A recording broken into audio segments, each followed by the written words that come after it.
1. Lacking substance and originality. Like empty vessels, they endlessly recycle others' work, adding nothing of their own. Nutty's archives of old grievances and Spud's botched Latin are as close to original content as they get. Lacking substance and originality. Like empty vessels, Spud and Nutty wander through the digital landscape, clanging loudly yet adding little substance of their own, endlessly recycling others' work and drama. They're two peas in a pod. Always content to stir up old grievances rather than create anything fresh or meaningful. Nutty, for instance, has his prized archives, a collection of other people's content, cobbled together like a scrapbook of secondhand angst. In his world, re-uploading someone else's video or a replay of an ancient feud somehow counts as work. The creativity level, barely above room temperature. Then there's Spud, who, when not drumming up discord, brandishes his favorite Latin phrases with all the bravado of a character from a legal drama. His legal arsenal includes a jumbled mishmash of Latin terms, as clumsy as they are misused, as though saying sursum non sedimus repeatedly could summon an army of lawyers to his defense. In truth, Spud's Latin may sound grandiose, but it's as empty as his threats. In their endless cycles of repetition, they create nothing new, innovate nothing unique. Spud's and Nutty's attempts at content are mere shadows of the original works they latch onto, parading around secondhand grievances as if they've uncovered hidden truth. In the end, they are both mere echoes, voices reverberating through empty spaces, repeating the same tired refrains with a recycled bitterness that lacks any spark of originality. 2. The Perpetual Victim-Card Showdown. After unleashing their venom, they weep and clutch their victim badges, hoping someone, somewhere, will see them as tragic heroes, wronged by the cruel world of replies. The Perpetual Victim-Card Showdown. After every barrage of insults, accusations, and venomous attacks, Nutty and Spud stage a dramatic shift, morphing instantly from antagonists to victims. In their grand Perpetual Victim-Card Showdown, they weep, clutching their cherished victim. Badges like medals of honor, carefully curated for maximum effect. It's a well-rehearsed performance, complete with sighs and laments designed to cast them as tragic heroes. Martyrs, really, noble souls, wronged by the cruel world of replies. Their tactic is simple. After sparking a blaze, they throw on a sad cloak, hoping observers will overlook the smoke still trailing from their words and action. Nutty, in particular, has perfected the art of dramatic victimhood, leaning into the narrative that his rehashed grievances and self-righteous uploads are misunderstood cries for justice. After stirring up discord with his recycled archives and predictable accusations, he clutches his wronged persona close, as if daring the world to call him out. With a sniff and a sideways glance, he broadcasts his perceived slights, seemingly hoping that others will join him in mourning over the miseries of simply being him. Meanwhile, Spud adopts a slightly different but equally theatrical approach. After an enthusiastic session of name-calling, misquoted Latin, and lofty threats, he performs a quick costume change, emerging as a wounded soul who simply can't fathom why others might dare to respond to his provocation. Playing the victim has become his most prized act, and he wields it with gusto. When confronted, he whips out his arsenal of woe as me expressions, a gallery of grievances in which he is always the underdog, the wounded soul besieged by a harsh, unfeeling audience. He doesn't just cry boo-hoo. He demands sympathy, as if his barbed words and stirring of conflict should be met with kindness and restraint from others. To him, retaliation is an offense, and anyone who replies is painted as cruel and heartless, while he recasts himself as the misunderstood hero. Together, Spud and Nutty dance, this routine in perfect harmony, turning the tables to paint themselves as pained and persecuted the moment anyone dares to defend themselves or call them out. In their eyes, every rebuttal becomes an attack, every reply a vicious affront to their delicate sensibilities. This is the Perpetual Victim-Card Showdown, an endless performance where they star as tragic figures beset by the harsh responses of a world that, shockingly, dares to push back. 3. Gossip Spreaders Extraordinaire. What's life without a few exaggerated tales? For Nutty and Spud, the bigger the lie, the better the tale. Truth, optional. Gossip Spreaders Extraordinaire. In the world of Nutty and Spud, gossip isn't just a pastime. It's an art form, a daily ritual to be indulged in with an almost theatrical zeal. For them, each day brings a new opportunity to spin stories, the more outrageous the better. Forget minor embellishments. These two are connoisseurs of exaggeration, savoring the delicious thrill of an inflated narrative. Truth, as they see it, is merely an inconvenience to be skirted if it gets in the way of a good story. Why settle for accuracy when a few tweaks can add drama, intrigue, and most importantly, fuel for the latest grievance they want to ignite? Nutty, ever the uncreative historian, builds his gossip empire by dredging up grievances from the past, meticulously curating bits and pieces of old events, but peppered liberally with his unique spine. An ordinary event suddenly becomes a dark conspiracy, a minor disagreement, a full blown feud, all transformed in Nutty's storytelling vault of selective memory. He archives and recycles not just videos, but also exaggerated tales, crafting a gallery of gossip where the facts are stretched to absurd lengths, feeding his ongoing obsession with past dramas. To him, the bigger the twist, the better the hook. In Nutty's world, nobody is safe from being miscast as the villain in his twisted narratives, while he predictably stars as the wounded hero fighting a perpetual battle against wrongs that only seem to exist in his archive. Meanwhile, Spud takes a slightly different approach. Where Nutty clings to past events, Spud's tales are far more fluid, blossoming and evolving with every telling. He conjures up stories seemingly out of thin air, wielding them as weapons to spark fresh controversies or to rally attention. His particular gift is the dramatic accusation carefully shaped to paint himself as a victim while framing others as nefarious schemers. Gossip becomes a tool to serve his cause, his fabrications designed not only to gain sympathy, but also to cast a shadow of suspicion over anyone he targets. The details don't need to be accurate. They only need to be inflammatory enough to stick. For Spud, the ideal story has enough falsehood to stir emotions and enough venom to fracture any semblance of peace. Together, Nutty and Spud are a dynamic duo of distortion, each feeding off the other's tales to keep the rumor mill churning. Between Nutty's obsessive cataloging of old grievances and Spud's ever evolving creative accusations, they manage to keep a steady stream of embellished stories alive, adding a new layer of fabrication with each retelling. Reality, for them, is fluid, a malleable resource that they can shape, stretch, and distort as needed. Facts are dismissed as mere suggestions. In their world, all that matters is the narrative they want to project. And so they continue each lie built upon the last, weaving a tangled web of half truths and bold faced fiction as they revel in their roles as gossip spreaders extraordinaire. 4. Selective memory. They bear grudges that could fuel a drama series but conveniently forget their own transgressions. Every comeback feels fresh until they start playing the victim again.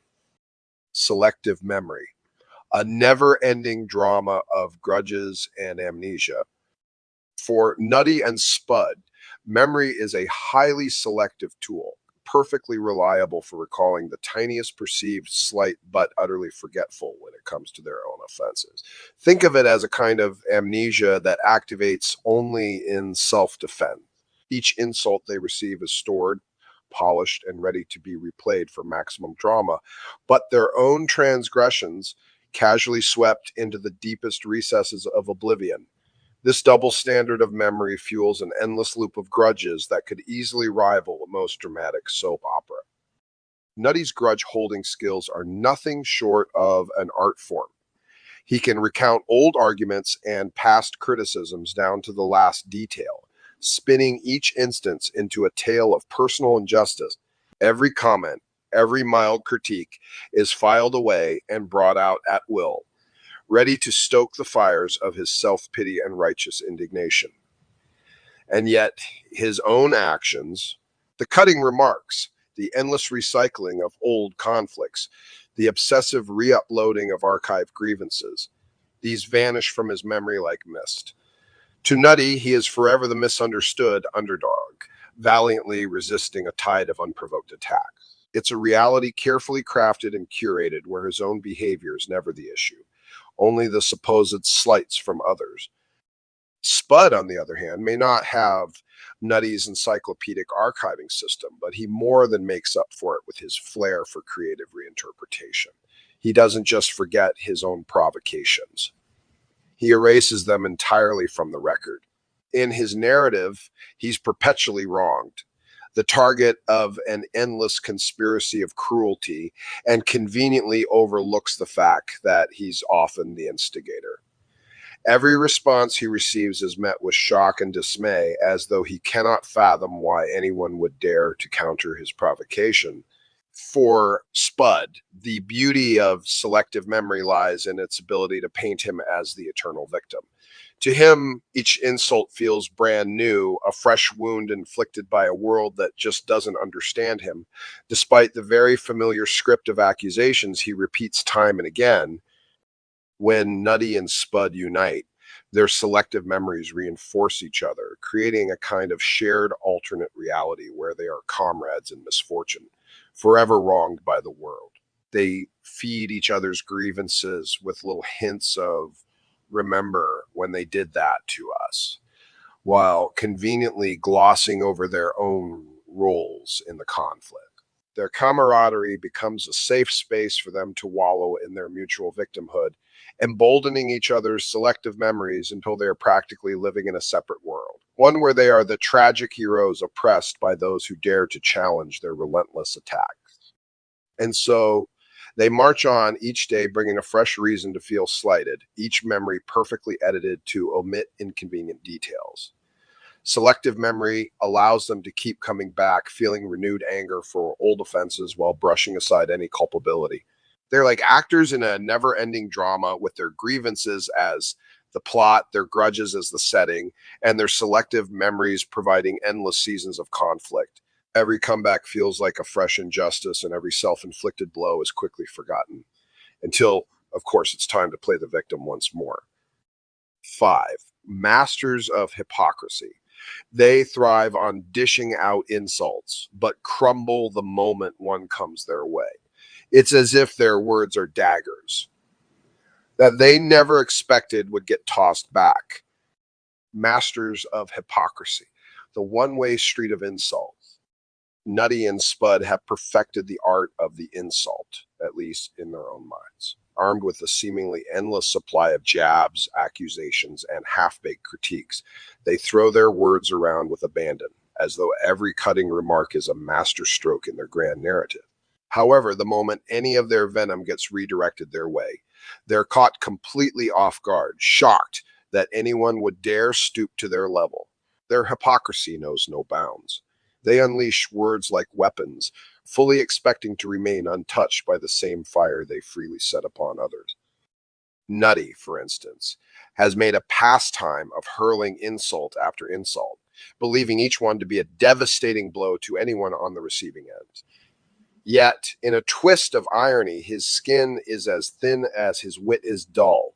The minute someone challenges him, even gently, he folds like paper, suddenly bewildered by the cruelty of the world. His words are meant to be untouchable, like someone cited boxing match where he can throw punches, but any hit back is a personal attack.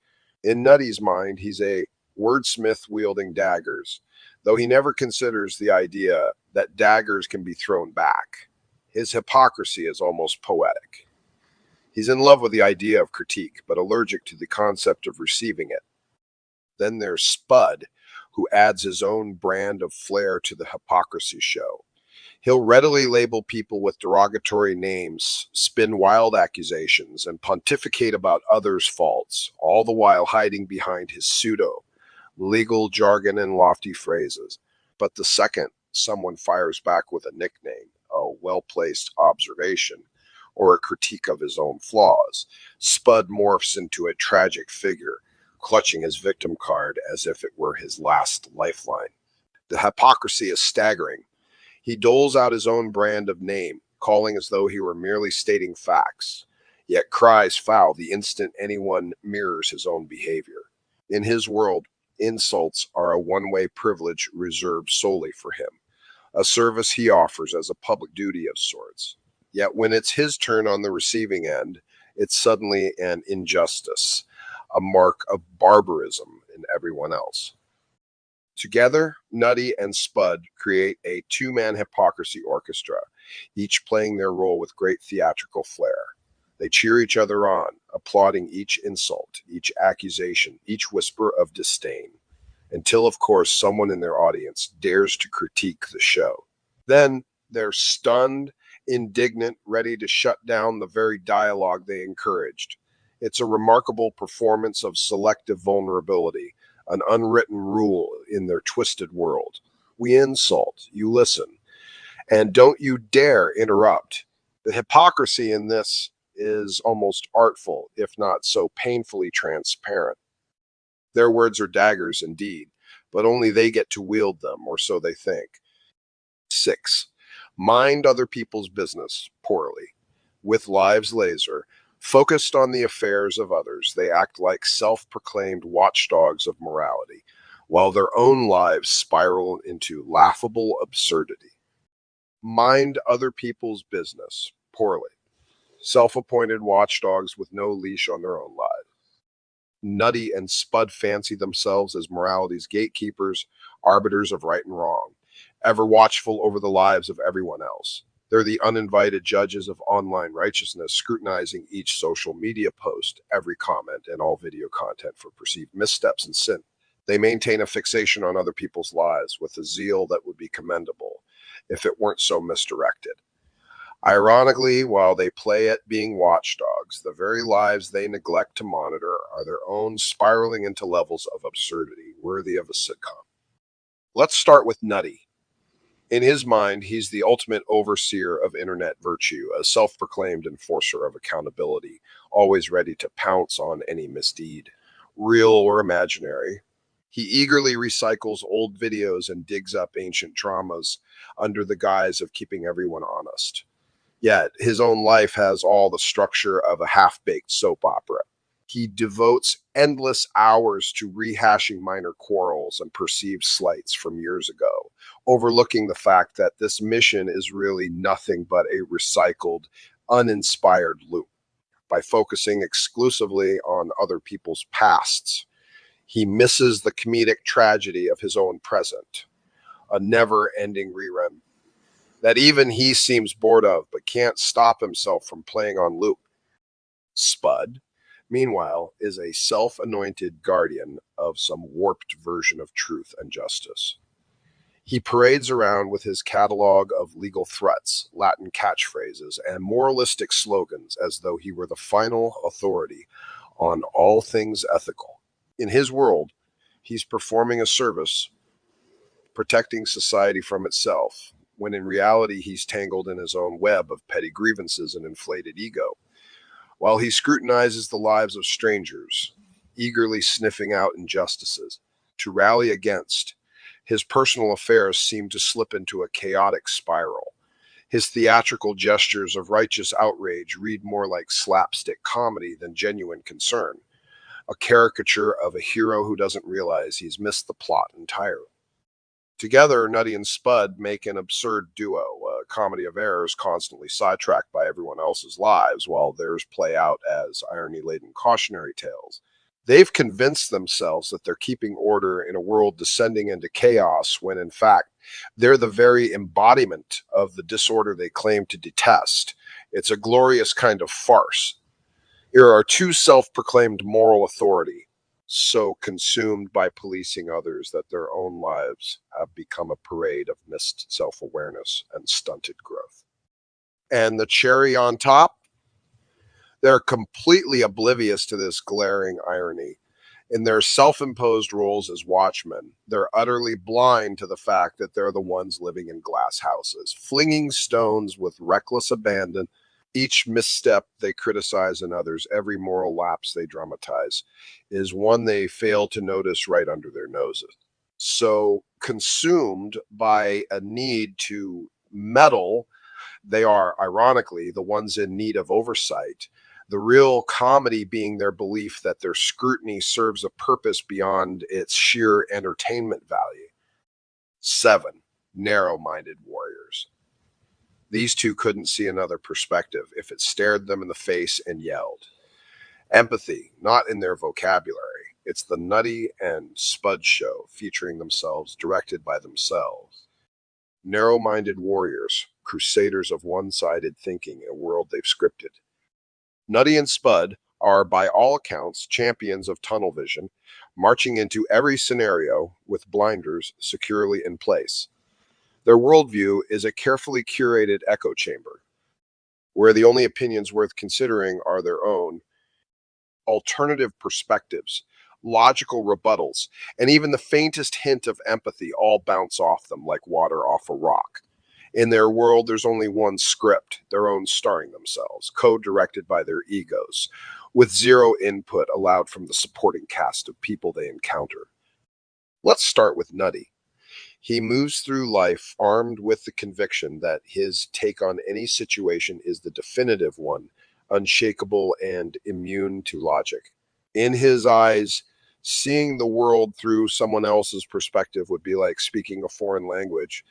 He has neither the patience nor the inclination to learn. His archives of grievances are all about rehashing his personal narrative, where he plays both hero and historian of perceived injustices. He never stops to consider, even for a second, that there might be another side to the story, one that might challenge his cherished truths. Instead, he barrels forward, broadcasting his own version of events with a dedication that borders on the comedic. Spud, on the other hand, is just as committed to his narrow focus, but takes it one step further by constantly casting himself as the misunderstood genius. He fancies himself as possessing unparalleled insights, spouting Latin and legal jargon to anyone who will or won't listen, convinced that these flourishes cement his intellectual authority. In his mind, he's the enlightened philosopher, tragically surrounded by lesser minds who simply don't get it. The idea that others might have valid points or that he might be wrong on occasion is as foreign to him as humility itself. He's so wrapped up in his self righteous bubble that empathy, a word which, ironically, he believes himself to embody, is merely a tool he thinks he wields, rather than a quality he genuinely possesses. Together, they form a dynamic duo of one dimensional thinking. Nutty clings to his stagnant tales of past slights like a security blanket, while Spud spins webs of pretentious, half baked philosophies about loyalty, justice, and morality. Each sees the world as an extension of their personal narrative. There's no room for empathy, no space for nuanced discussion, and certainly no capacity for admitting fault. The two are locked in their own private echo chambers, filled with the sounds of their own voices reinforcing their own biases. If empathy or open mindedness were rare collectibles, Nutty and Spud wouldn't even know what aisle to find them in. They've no use for perspectives that challenge their sense of superiority, and heaven forbid they ever try walking a mile in someone else's shoe. For them, empathy is an unwelcome distraction, a pesky bit of reality that would only interrupt the grand show they're staging, where they get to play the leads, direct the plot, and interpret all feedback as unwarranted critique. In the Nutty and Spud show, every scene plays out exactly as they want it, with no pesky other points of view to muddy their grand narrative. And so, armed with their narrow perspectives and tunnel vision tactics, they march on, deaf to differing opinions and blind to any sliver of empathy that might challenge their one-sided story. It's a spectacular comedy of self-centeredness unfolding in real time as the two continue to miss every opportunity to see beyond themselves, locked in a closed loop of their own making. 8. Blinded by vengeance. They are as driven by vengeance as they are by jealousy. Their twisted sense of justice is fueled by imaginary wrongs, all while obliviously wronging others. Blinded by vengeance, architects of their own grudges, builders of never-ending feuds. When it comes to holding a grudge, Nutty and Spud don't just clutch onto their resentments, they cultivate them, water them daily, and watch them grow into twisted, towering vines of bitterness. They are driven by vengeance as if it were some noble pursuit, a twisted crusade to set right imagined slights and ancient wrongs. Yet, in their relentless quest to settle the score, they never stop to realize the irony. They've become exactly what they despise. Nutty, with his ever expanding catalog of grudges, keeps a mental ledger of every perceived insult he's ever endured. His sense of justice is skewed into something almost theatrical, where every slight becomes a dark, looming betrayal worthy of retribution. Every upload he posts, every dig he takes feels to him like a small victory in his endless campaign to right these imagined wrongs. Oblivious to the fact that his actions are petty and pointlessly vindictive, he doubles down with the belief that he's justified, that somehow the world owes him a stage on which to parade his grievances. Yet, in his quest for payback, he fails to see that he's merely burning bridges and cycling through feuds he himself has ignited. Spud's brand of vengeance, on the other hand, is theatrical in its own right. He treats every perceived slight as an epic saga, drawing upon his inner monologue of righteous fury. He doesn't just bear a grudge, he fashions it into an elaborate legal or philosophical narrative, where he stands as the hero poised against a world full of imagined adversaries. Spud's jealousy and thirst for revenge are so strong that they blind him to the hypocrisy of his own action. He accuses others of hate while spouting venom. He condemns people for misdeeds while instigating his own, and he labels others as villains while refusing to acknowledge his own wrongdoing. In his mind, he's justified because he's suffered injustices, self-defined, of course, and therefore everyone else must answer for it. Together, these two thrive on the illusion of righteousness. To them, vengeance is not only a hobby, it's a life philosophy, a distorted idea that if they can just outdo Outpost and outlast their rivals, they'll finally get the justice they believe they deserve. Yet, all they're achieving is a sad cycle of retribution, feeding their jealousy and resentment without ever reaching the satisfaction they so desperately seek. Every act of vengeance blinds them further, obscuring the reality that they're spinning in circles, exacting justice in their own eyes while wronging everyone around them. In the end, Nutty and Spud's vendettas have nothing to do with justice and everything to do with ego. They are warriors only in their minds, battling phantoms of past grievances while overlooking the real harm they cause. Their obsessive vengeance doesn't bring them peace. Instead, it locks them in an endless, self-made loop of bitterness, blinding them to the irony of fighting for a justice that never was. And so, driven by jealousy, fueled by pride, and blinded by revenge, Nutty and Spud remain their own worst enemies, lost in a storm of grudges and grievances of their own making. 9. The echo chamber of righteousness, full of their own self-righteousness. They preach and accuse, steadfast in their belief they're morally superior. Meanwhile, the rest of the world watches and chuckles. The echo chamber of righteousness, where self-appointed morality meets unintended comedy.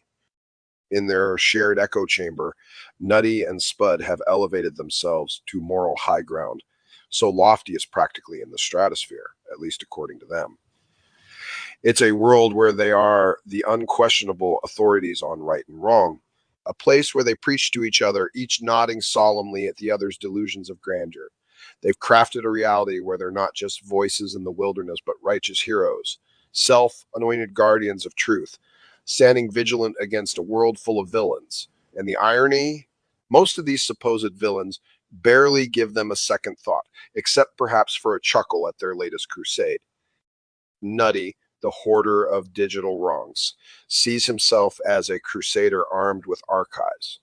Each video, each screenshot is like a sacred scroll that somehow proves his moral superiority, even though he's really just rehashing the same tired grievances. He preaches about integrity and honesty, as if his endless catalog of grudges and grudgingly recycled content were a beacon of wisdom. He imagines himself a historian of morality, oblivious to the fact that his records are just monuments to pettiness, read by few and respected by none.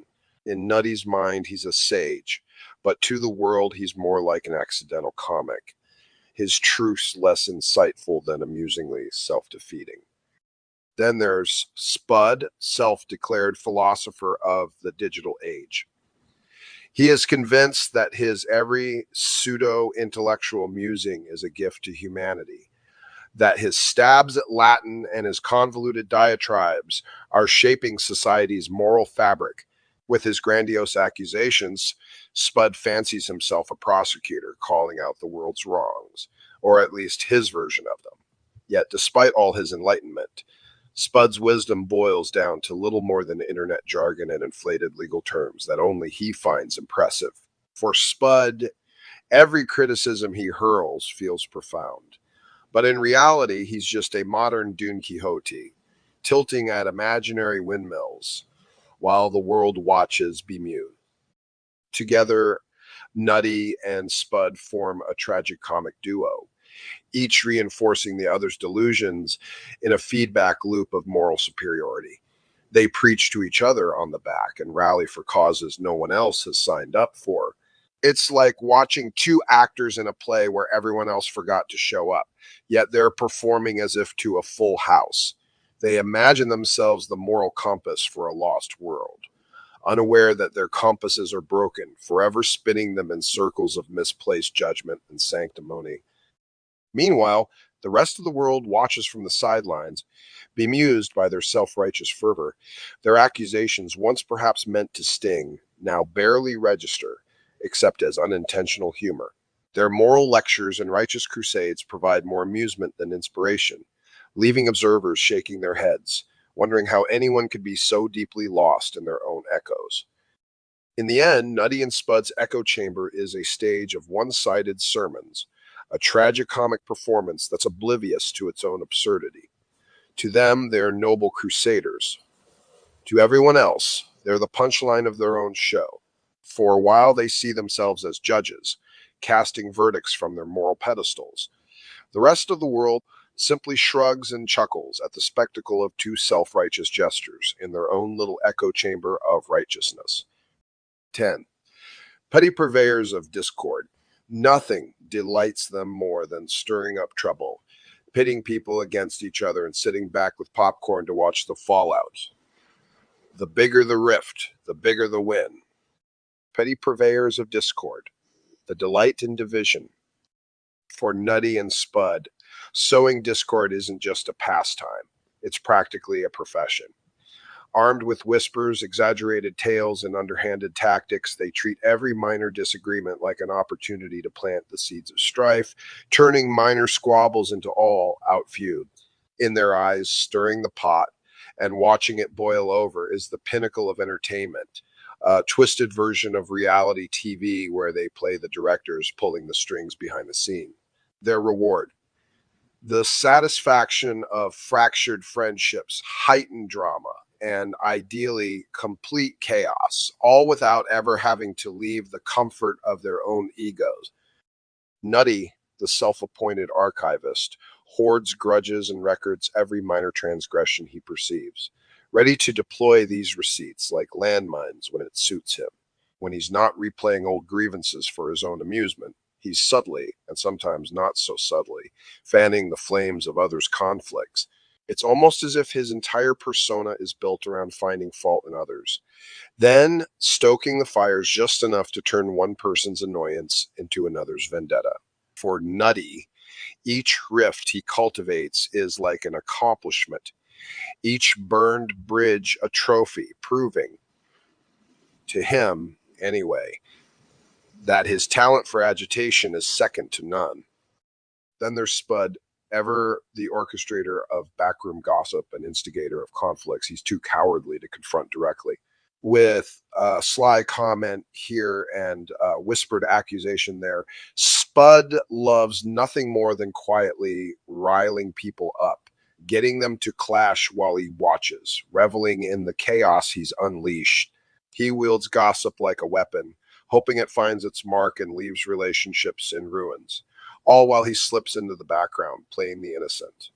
And when the inevitable fallout occurs, Spud puts on his favorite mask, the tragic victim who had nothing to do with it, all the while feigning disbelief at how things could have gone so wrong.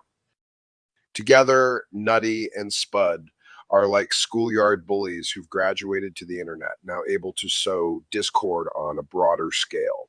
Their joy is in watching people who were once allies turn on each other, tearing each other down over the misinformation they spread. The bigger the rift they create, the bigger the thrill. They feed off the anger and confusion of others, relishing every rumor they've started, every fight they've ignited, with the detached glee of spectators at a gladiator match. And the best part, in their minds, they never have to throw a punch or take responsibility. They sit back, popcorn in hand, as they watch their handiwork unfold, basking in the satisfaction that they've successfully pitted others against one another while keeping their own hands seemingly clean. To Nutty and Spud, the fallout from their manufactured drama is its own reward. They crave the rifts, the conflicts, the petty divisions that arise from their meddling, treating the drama as their personal victory. And as the dust settles, they remain on the sidelines, smiling smugly at their handiwork, always ready to repeat the cycle, knowing full well that as long as there are people to pit against each other, they'll never run out of fodder for their favorite game, the delight in division. 11. Double. Double downers on lies and strife. Rather than backpedal, they escalate, layer upon layer of untruths. Their arsenal, lies, embellishments, and endless rounds of recycled accusations. Double downers on lies and strife. Masters of the escalation game. Nutty and Spud are, without question, the reigning champions of doubling down. For them, truth is an inconvenient hurdle, so they skip over it and sprint towards something far more interesting, relentless escalation. They don't just tell lies, they weave webs of exaggerated half-truths, distortions, and downright fabrications, then build entire sagas out of their own deceit. When confronted, they don't reconsider or backtrack. Instead, they ramp up the narrative, stacking more and more layers of untruth until their tall tales stand like a rickety tower of spite, ever taller and shakier with each round of embellishment. The moment someone questions or exposes one of their fabrications, they view it as a challenge, an invitation to escalate. Nutty will recycle his accusations as if repetition alone makes them more credible, throwing in a few new details to spice things up.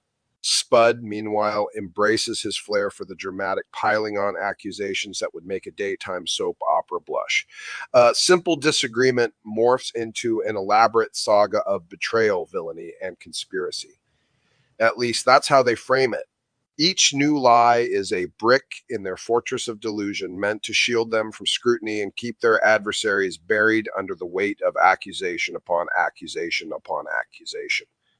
Their arsenal is well stocked and carefully curated, though admittedly it's mostly made up of recycled material.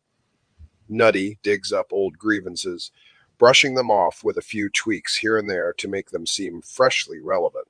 Spud, the more flamboyant of the two, adds colorful flourishes to his accusations.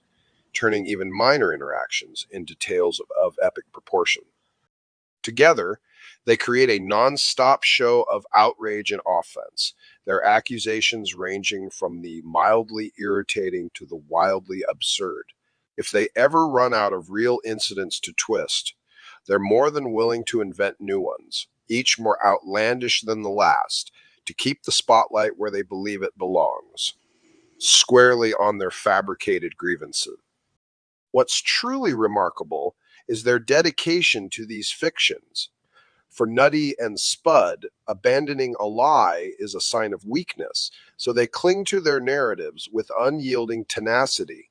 Confronted with evidence, they simply double down, shifting the story, adding new villains and spinning tales within tales to make their original lie seem plausible, if not downright heroic. And so the cycle continues. They stir up strife, their lies expanding like a virus, infecting every interaction until the line between fact and fiction is hopelessly blurred. For Nutty and Spud, there's no greater thrill than seeing others caught in their web, tangled up in the chaos of their own making, while they sit back, claiming innocence with smirks that only grow wider with each round. In their minds, every lie, every act of escalation is justified, a necessary tool for preserving their version of reality.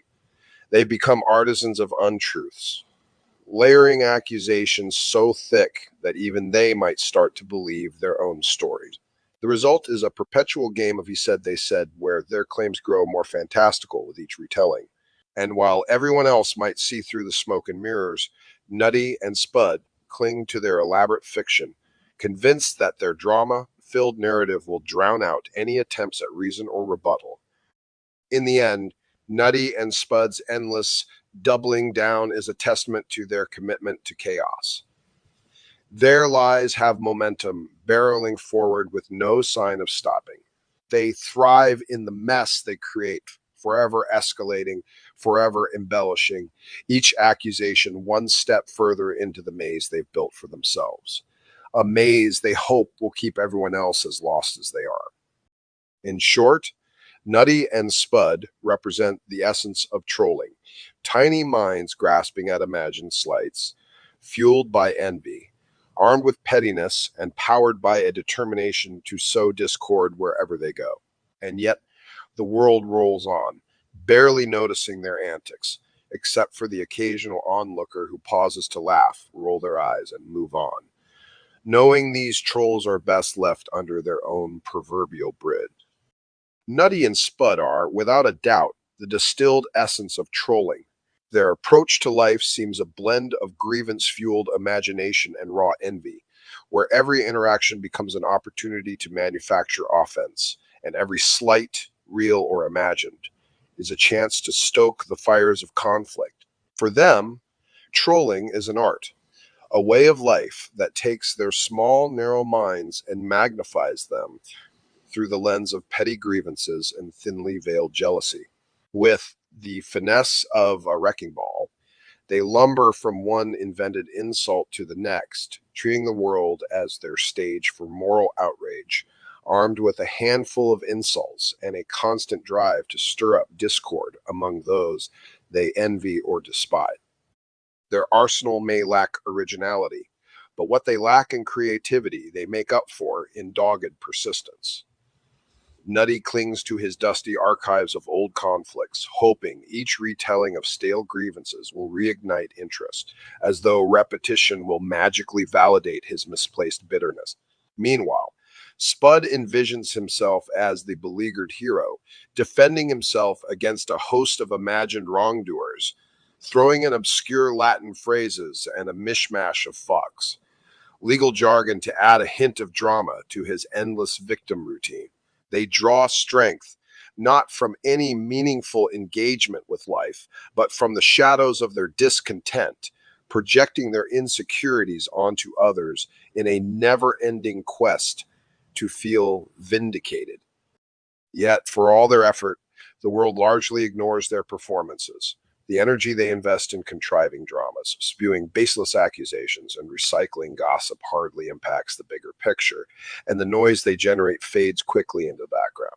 Most people see their antics for what they are: attempts by small minded individuals to assert significance through negativity more laughable than impactful.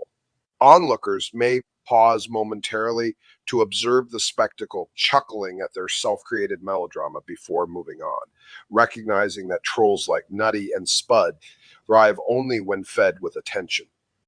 In the end, Nutty and Spud are textbook examples of trolls living under their own proverbial bridge, railing against the world yet having little real effect on it.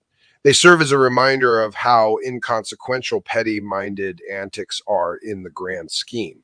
Their escapades might create ripples, but in the vast sea of life, they remain small waves soon forgotten.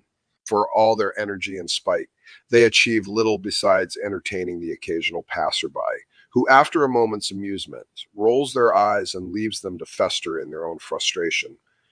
The conclusion is as simple as it is inevitable. Nutty and Spud will continue their theatrics, clinging to their roles as self appointed guardians of some imagined righteousness. But they do so in a world that barely notices, a world that marches on, indifferent to their grievances. And while they may hurl accusations and plot schemes to feel a sense of control, the truth is clear.